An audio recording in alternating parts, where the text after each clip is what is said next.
Dear friends in the risen Lord, today on this fifth Sunday of Easter, the reading invites us to feel at home with God. There reminds us that there is room for everyone in God's family and no one is forgotten. In the Acts of the Apostles, the early Christian community was growing quickly. This was a happy time, but some people felt left out.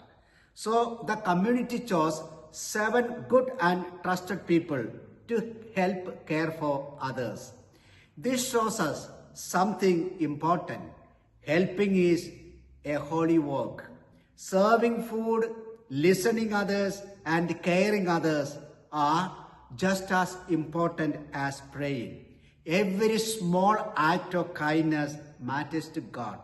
When we help each other, we help make God's love visible in the world. In the Gospel, Jesus speaks very gently to us. He says, "Do not let your hearts be troubled." He understands our worries and fears. He tells us that He is preparing a place for us in His Father's house.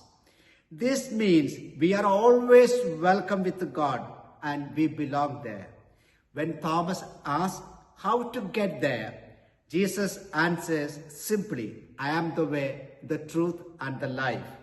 Jesus is not giving us direction on a map. He is telling us to stay close to Him. Following Jesus does not mean being perfect. It means trusting Him and walking with Him every day. My friends, this week, let us try to show Jesus to others. Let us be patient, kind, and helpful. Small actions done with love can mean a lot.